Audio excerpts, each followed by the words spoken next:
আসসালামু আলাইকুম ভিউয়ার্স।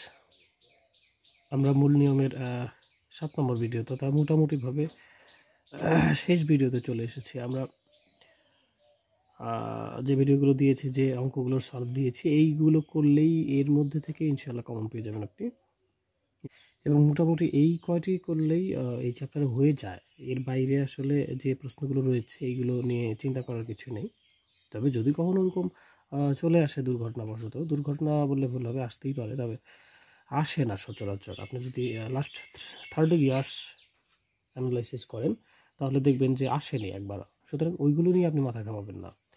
আরেকটা বিষয় বলার আছে, সেটি হচ্ছে যে গার্মেন্টস টেক্সটাইল বা যেমন আপনারা দেখবেন যে বইয়ের পেছনে বাঁকা শিব লিখে শাল দেয়া আছে, তার পেছনে লেখা আছে টিটি কিংবা জিটি। এই এই গার্মেন্টস টেক্সটাইল সেকশনের প্রশ্নগুলি আপনার পড়ার প্রয়োজনীয়তা নেই। আপনার মনে হতে পারে এগুলো সালে এসেছে, আল্লাহ এগুলো তো ইম্পর্টেন্ট। আসলে ইম্পর্টেন্ট তো যেটা আসেনি সেটাও বলা যেতে পারে। কিংবা আমি যদি বলি এক্সামিনার কি দেবে, প্রশ্নকর্তা কি দেবে প্রশ্নে, সেটা কিন্তু আমরা জানি না। প্রশ্ন প্রণেতা কি দেবেন হতে পারে যে যেগুলো বইয়ে রয়েছে তার বাইরেও দিতে পারে, কিন্তু সেইটা বললে তো আসলে হবে না। একটা নির্দিষ্ট সীমার মধ্যে থেকে করতে হবে। প্রথমে আমাকে এই ধাপে যে ইম্পর্টেন্ট প্রশ্নগুলো বিগত সালে এসেছে সেগুলো করতে হবে। এরপরে এখন এইভাবে আপনি কতগুলো করবেন? অঙ্কের মধ্যে তো আসলে অনেক জিনিস মনে রাখা সম্ভব না।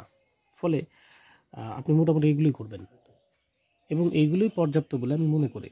এরপরে এইগুলো শেষ করার পর আপনি যখন স্যাটিসফাইড হবেন যে হ্যাঁ, আমার মোটামুটি এইগুলো হলেই হয়ে যাবে, তখন আপনার জন্য নতুন জিনিস প্রযোজ্য। আপনি ইচ্ছে করলে করতে পারেন, প্রয়োজন পড়লে আমি ইচ্ছের কথা বলবো না, আপনি যদি প্রয়োজন মনে করেন তাহলে আপনি ওই এক্সট্রা প্রশ্নগুলো করবেন। বা আপনার অন্য যে সমস্যাগুলো থাকবে সেইগুলো আমি করে দেব। তারপরেও আমি চেষ্টা করব একটি ভিডিওতে ইনভার্স ফাংশনগুলো, বিশেষ করে সাইন ইনভার্সের derivative 1/√1 minus x square, tan ইনভার্সের ডেরিভেটিভ 1/1 প্লাস এক্স স্কোয়ার, তারপর হচ্ছে কজ ইনভার্সের ডেরিভেটিভ -1/√1 মাইনাস এক্স স্কোয়ার। এই তিনটি ভিডিও আমি দেওয়ার চেষ্টা করব। এগুলো মোটামুটি হয়তো বিগত সালে আসেনি, বাট ইম্পর্টেন্ট মনে হয়। এর বাইরে আরও রয়েছে, বাট সেইগুলো নিয়ে আপনি যদি পেইন নেন তাহলে আপনি শেষ করতে পারবেন না। অঙ্কের শেষ নেই। সো একটা সীমা ধরে আগাবেন। হ্যাঁ, ধরেন আপনি সামনের 100 কিলোমিটার একটা টার্গেট করলেন যে আমি 100 কিলোমিটার যাব হেঁটে। তারপর যদি আপনার 1000 কিলোমিটার যেতে হয় সেটা পরেকার চিন্তা, পরেকার। আপনি আগে 100 কিলোমিটার পাড়ি দেন। এটা আমার থিওরি বা আমি মনে করি।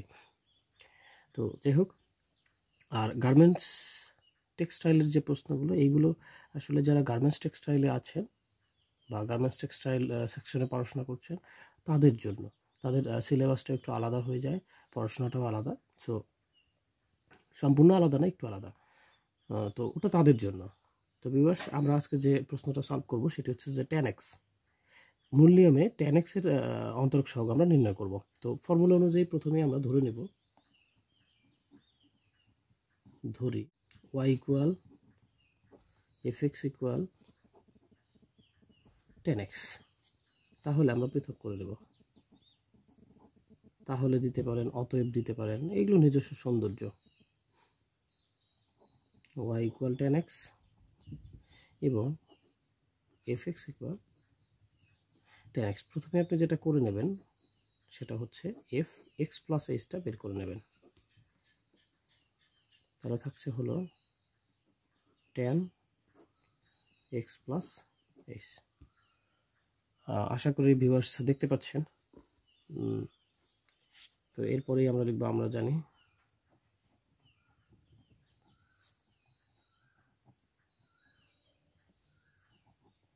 dy dx equal limit h tends to 0, নিচে h, উপরে fx plus h minus f of x equal limit h tends to 0, নিচে h, উপরে tan x plus h minus tan x।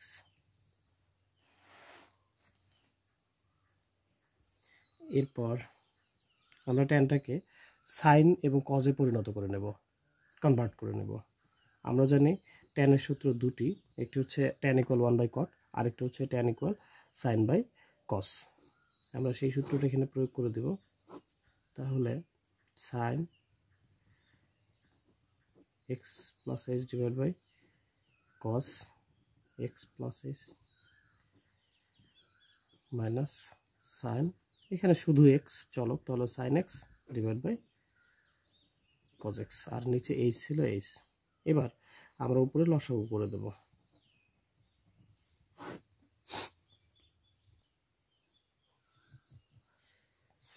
তো ভিউয়ার্স, নিচে এইচ, এই এইচটাকে 1/h আকারে সামনে নিয়ে আসা যায়। সামনে বলতে লিমিটের সামনে না, লিমিটের পেছনেই রাখতে হবে। তবে এই পুরো ফাংশনগুলো সামনে নিতে পারেন।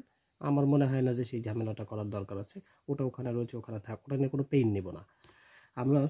আমরা লবের মধ্যে যে ভগ্নাংশ দুটি দেখতেছি সেটার আমরা লসাগু করে দেব। তাহলে cos x plus h into cos x, যেহেতু মিল নেই, এটা cos x এটা cos x প্লাস h, তাহলে দুটোই লসাগুতে নিতে হবে। নেবার পর আমরা লসাগুর নিয়ম অনুযায়ী এই যে cos x প্লাস h কাটা দেবো, থাকবে cos x এর সাথে sin x প্লাস h এর হিসেবটা করে নেব। হিসেব বলতে এখানে গুণ করে দিতে হবে। তাহলে লিখলাম sin x plus h into cos x plus h, sorry cos x minus, এখানে cos x কাটা, তাহলে থাকে cos x plus h into sin x, এই দুটো গুণ করে দেব। cos x plus h into sin x। এখানেও এই অঙ্কটিতে কিন্তু ফরম্যাটটা 100% একই, শুধু ঝামেলা হলো এই যে নতুন একটি সূত্র চলে এসেছে। নতুন সূত্র বলতে এটি ফার্স্ট সেমিস্টারে আপনি করেছেন, sin a cos b minus cos a sin b is equal sin a plus b, limit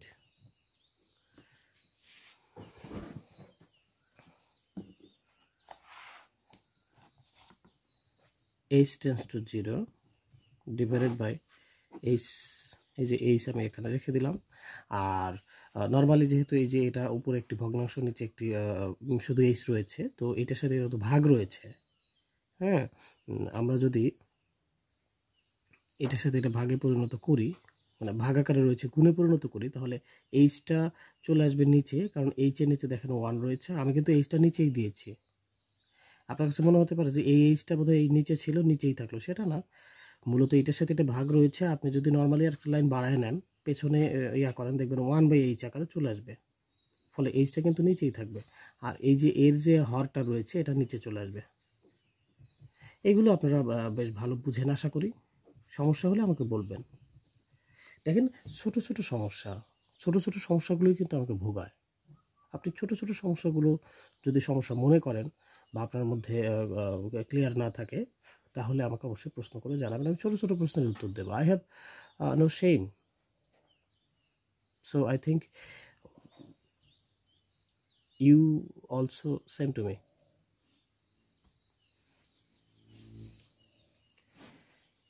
তো sin a cos b minus cos a sin b is equal sin a plus b, এখানে a বলতে x plus h, ও sorry এখানে minus রয়েছে, minus থাকলে মাইনাসের সূত্র হবে।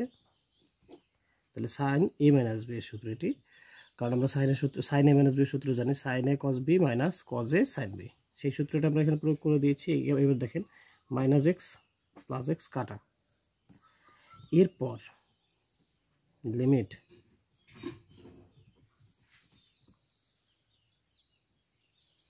এরপর দেখেন উপরে থাকে, আশা করে দেখতে পাচ্ছেন, তো উপরে থাকে সাইন এইচ, নিচে থাকে এইচ কস x plus H cos x. এখানে আপনি ইচ্ছে করলে সাজিয়েও নিতে পারেন। নিতে পারেন বলতে এখানে কি আপনি ওই যে লিমিটের, এখানে আপনি লিমিটের যে সাইন এক্স বাই এক্স কিংবা সাইন থিটা বাই থিটা কিংবা সাইন এইচ বাই এইচ এর যে সূত্রটি রয়েছে, অর্থাৎ এর মান 1, আমরা জানি সূত্রটি আমি দেখাচ্ছি। লিমিট যদি এক্স টেন্ডস টু 0 হয় আর উপরে যদি ট্যান এক্স থাকে, ট্যানের পেছনে এক্স থাকতে হবে বা এক্স সংক্রান্ত ফাংশন থাকতে হবে, কেননা এখানে এক্স রয়েছে। আর তবে এইখানে যে বিষয়টা খেয়াল করতে হবে, ট্যানের পেছনে যদি পৃথিবী থাকে তাহলে নিচে পৃথিবী হতে হবে। এখানে যেহেতু এক্স রয়েছে তাহলে নিচে এক্স থাকতে হবে। এর মান হচ্ছে 1। এটি সূত্র একইভাবে আমরা যদি সাইনে কল্পনা করি লিমিট এক্স টেন্স টু, ধরুন x tends to 0, sine x divide by x, এটারও মান কিন্তু 1। ফলে আমরা এই সূত্রটা প্রয়োগ করার চেষ্টা করব। এখানে এক্স থাকলে এক্স থাকতে হবে, আর এইচ থাকলে এখানে যদি এইচ থাকে তাহলে এখানে এইচ থাকতে হবে, নিচেও এইচ থাকতে হবে। দেখেন তাহলে আমার কিন্তু এখানে এইচ রয়েছে, আবার সাইনের পেছনে এইচ রয়েছে। এখন নিচে আবার একটা এইচ দরকার। তো আপনি মনে করতে পারেন যে এই এইচটা নিলে কোনো সমস্যা আছে কিনা। না, কোনো সমস্যা নেই। আপনি ইচ্ছে করলে এইচ এটা সাইনের সাথে এটা কাউন্ট করে করতে পারেন। আমি আপনাকে পরামর্শ দেবো, এটা নিয়ে আপনার কোনো পেইন নেওয়ারই দরকার নেই। ওটাকে তো সূত্র পড়েন, ওটাকে পেছনে দিয়ে দেবেন লিমিটের নিয়ম অনুযায়ী। লিমিটে বিশেষ করে এই টাইপের অঙ্কের ত্রিকোণমিতিক ফাংশন বা লিমিটে খুব সম্ভবত 3 নাম্বার বা 4 নাম্বার ভিডিওতে দেখবেন এই অঙ্কগুলি করে দেওয়া রয়েছে। খুবই ভালো বুঝতে পারবেন। আমি আশা করি সেখানে একটু ব্যাক করে দেখবেন, তাহলে আপনার সবচেয়ে ভালো সুফল পাবেন আপনি। তো ভিউয়ার্স, আমি পৃষ্ঠা উল্টাবো।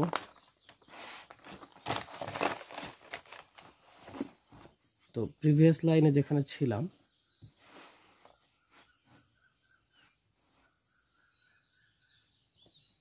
সেটি হলো লিমিট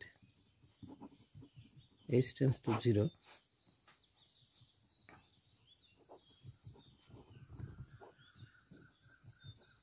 আমরা কিন্তু অঙ্কের শেষ প্রান্তে চলে এসেছি।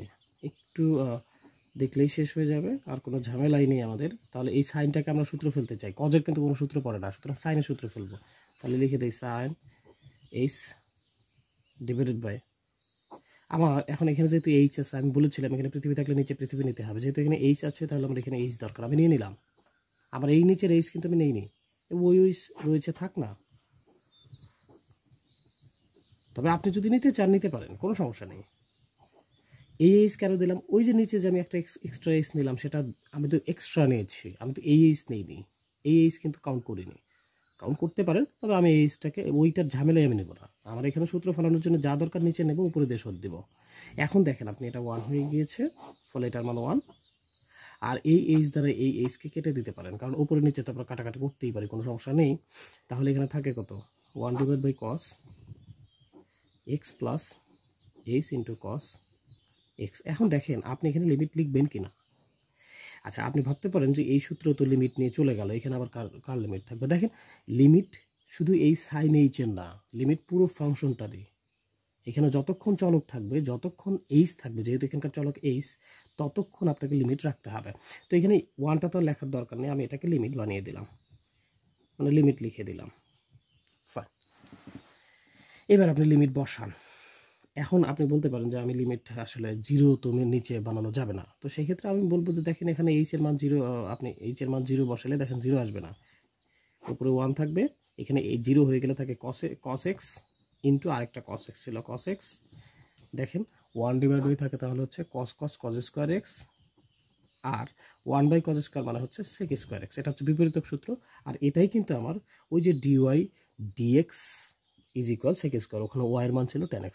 তাহলে আমার অঙ্কটা হবে অতএব ডিএক্স, এই যে এখানে যে ওয়াইটা ছিল, আমরা ওয়াইয়ের মানটা এখানে বসিয়ে দেবো। আমরা ওয়াইয়ের মান জানি 10x, কারণ ওখানে তো ধরেছিলাম, এই যে দেখেন, এই যে ওয়াই ইকুয়াল 10x ধরেছিলাম, এটা এখানে লিখে দেওয়া উচিত। অতএব ডিএক্স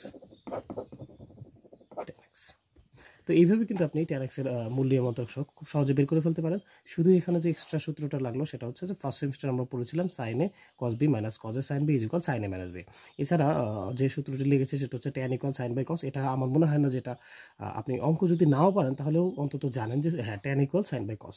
সো আমার মনে হয় যে কোনো বেগ পেতে হয়েছে বলে মনে হয় না। আপনি একটু হিসেবটা ভালো করে নেবেন। আমরা সেম নিয়মের আরেকটা অঙ্ক করব। তো ভিউয়ার্স, এখানে আমরা যে অঙ্কটি করব সেটি হচ্ছে tan 2x। এই অঙ্কটি কিন্তু ওটার জেরক্স কপি। ওখানে কিন্তু আপনার যেটা ছিল সেটা হচ্ছে যে শুধু x ছিল, আর এখানে 2x রয়েছে। তো যাই হোক, এটা আমরা যেভাবে যে ফরম্যাট অনুযায়ী করি সেভাবে ধরি y equal F of x is equal tan 2x। আমরা আগের অঙ্কটিতে যা যা পদ্ধতি অ্যাপ্লাই করেছি বা যেভাবে করেছি এখানেও ঠিক সেইভাবেই করে ফেলবো। এবার ভেঙে নেব। তাহলে y ইকুয়াল tan 2x এবং F of x equal tan 2x। এরপর এফ অফ এক্সের জায়গায় এক্স প্লাস এইচ বসায় নেব। তাহলে এখানেও tan আছে tan, 2 আছে 2, এক্সের জায়গায় এক্স প্লাস এইচ বসায় নেব। ফাইন, এরপর আপনি এটা ক্যালকুলেশন করে দেখা যাচ্ছে tan 2x plus 2h। Simple. Okay fine, এবার আমরা জানি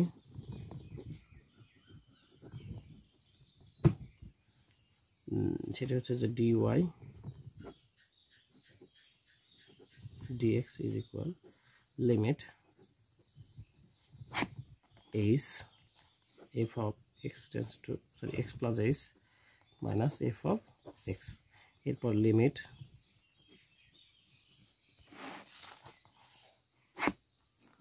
h f of x plus h এর মান আমরা দেখতে পাচ্ছি tan 2x plus 2h minus fx এর মান আমরা দেখতে পাচ্ছি tan 2x। এখানে আমরা প্রথমে যেটা করে নেব, লিমিট h tends to 0, নিচে h, এই ট্যানটাকে আমরা ভেঙে নেব, তাহলে sin 2x plus 2h divide by cos, এখানে ব্র্যাকেট দিতে হবে 2x প্লাস 2h ব্র্যাকেট দিতে হবে, মাইনাস রয়েছে মাইনাস, এটাকেও ভেঙে নেন, তাহলে sin 2x divide by cos 2x। Fine, লসাগু করি। তো নিচে দেখেন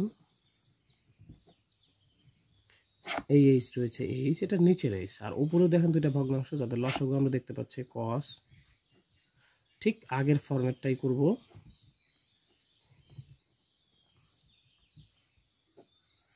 তাহলে এখানে লসাগু হবে sin 2x plus 2h into cos 2x minus cos 2x plus 2h into sin 2x। আপনি বলতে পারেন যে ভাইয়া sin 2xটাকে যদি আমি সামনে লিখি আর cos 2xটাকে পেছনে লিখি একই কথা। দেখেন a আর b যদি আমি গুণ করি, যে মান আসবে a b, b R a গুণ করলেও কিন্তু a b আসবে। হ্যাঁ, তো ওইরকমই আমি শুধু এখানে সাজিয়ে নিয়েছি। সবসময় যেটা চেষ্টা করেছি সেটা হচ্ছে যে বড়টা আমি সামনে নিয়েছি। দেখেন 2x প্লাস 2h এটা বড়, আর 2x শুধু 2x, অন্তত 2x এর চাইতে 2x প্লাস 2h তো বড়, যেটা বড় সেটাকে আমি সামনে নেওয়ার চেষ্টা করেছি, আর কিছু না। নর্মালি এটার সাথে এটা ভাগ রয়েছে, তাহলে এই রাশিটা h এর সাথে নিচে এসে গুণ হয়ে যাবে, তাহলে h cos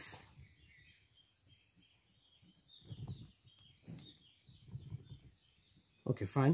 তাহলে উপরে থাকছে হচ্ছে sin a cos b minus cos a sin b, অর্থাৎ এটা হবে sin a minus b। a হচ্ছে 2x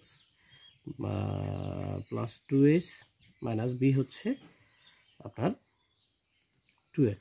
এবার এই 2x কেটে দেন। ওকে ফাইন, তাহলে থাকা হচ্ছে উপরে sin 2h।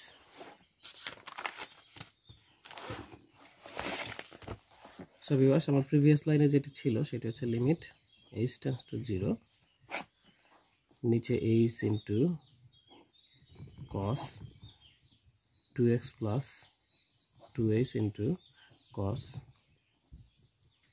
2x। Okay fine, আর উপরে ছিল sin 2h। ওকে, আমরা এই sin 2h এর সূত্র ফেলে দেব।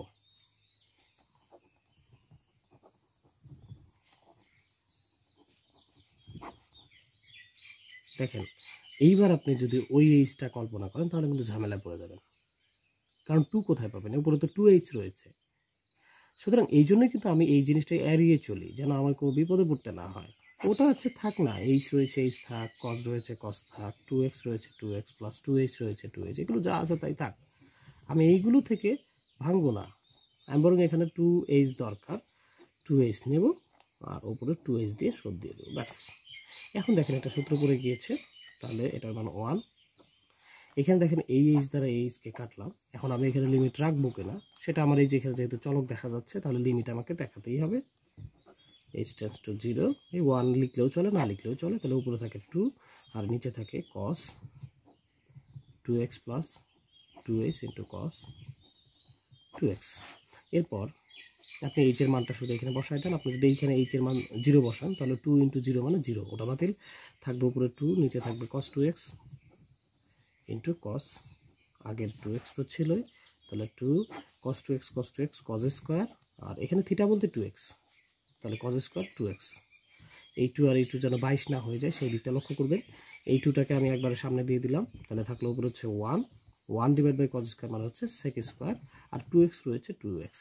এটাই হচ্ছে আমার কাঙ্ক্ষিত অ্যান্সার বা 10 2x এর মূল নিয়মে অন্তরক সহগ। সো ভিউয়ার্স, এইভাবে অঙ্ক দুটি খুব সুন্দরভাবে করে ফেলতে পারেন। আমার কাছে অঙ্ক দুটিকে বেশ ইম্পর্টেন্ট মনে হয়, আপনি একটু করে নেবেন। যদি এই দুটি সালে আসে, মনে হয় আসেনি আমার জানা মতে, তারপর আসতে পারে, আপনি একটু ভালো করে খোঁজ করে দেখবেন। তো থ্যাংক ইউ ভিউয়ার্স।